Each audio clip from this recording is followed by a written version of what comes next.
بسم اللہ الرحمن الرحیم۔ السلام علیکم۔ نالج اسٹوری میں خوش آمدید۔ سلطان محمود غزنوی۔ ایک رات سلطان محمود غزنوی کو کافی کوششوں کے بعد بھی جب نیند نہیں آئی تو اپنے غلاموں سے کہنے لگے، لگتا ہے کہ کسی مظلوم پر آج کوئی ظلم ہوا ہے۔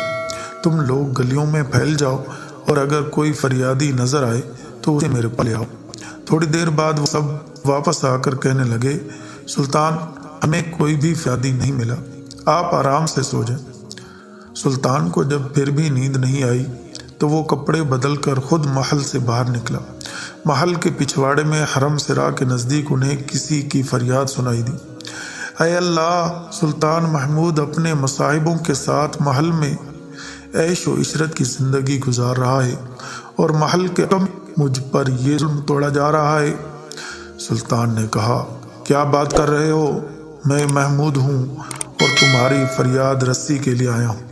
مجھے بتاؤ، کیا ظلم ہوا ہے تمہارے ساتھ؟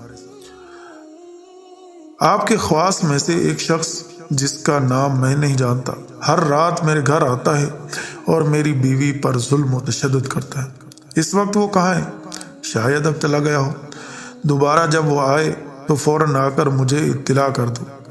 پھر سلطان نے محل کے دربان کو وہ شخص دکھایا اور کہا، جب بھی یہ دربار آئے تو اسے سیدھا میرے پاس پہنچا دو۔ اگر میں نماز کی حالت میں بھی ہوں تو پرواہ مت کرو۔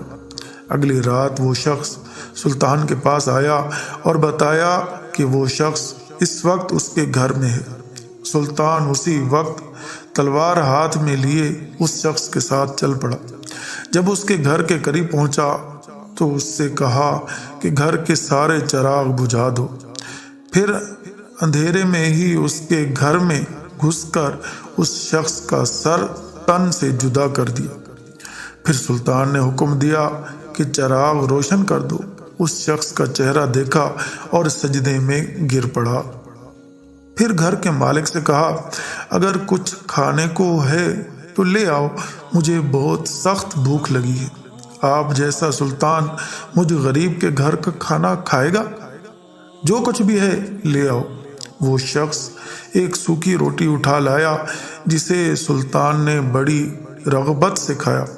وہ شخص سلطان سے پوچھنے لگا کہ چراغوں کو بجھانا، سجدہ کرنے اور روٹی طلب کرنے کے پیچھے آخر ماجرا کیا ہے؟ سلطان نے فرمایا، میں نے جب تمہاری داستان سنی تو سوچا کہ میری سلطنت میں ایسا ظلم کرنے کی ہمت صرف میرے کسی بیٹے کو ہو سکتی ہے۔ اندھیرا کرنے کو اس لیے کہا تھا کہ پدرانہ شفقت میرے انصاف کے راستے میں حائل نہ ہو جائے۔ چراغ جلنے پر جب میں نے دیکھا کہ وہ میرا بیٹا نہیں ہے تو میں نے سجدہ شکر بجا لایا۔ کھانا اس لیے مانگا کہ جب سے مجھے تمہاری مصیبت کا علم ہوا میں نے اللہ کے سامنے قسم کھائی تھی کہ جب تک تمہیں انصاف نہیں مل جاتا میرے اوپر روٹی حرام ہے۔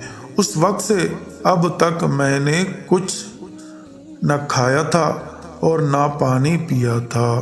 اللہ تبارک و تعالی ہمیں بھی ایسے حکمران عطا فرمائے۔ ویڈیو اچھی لگے تو لائک کریں، اپنے دوستوں کے ساتھ شیئر کریں، چینل کو سبسکرائب کر کے بیل آئیکن ضرور پریس کریں۔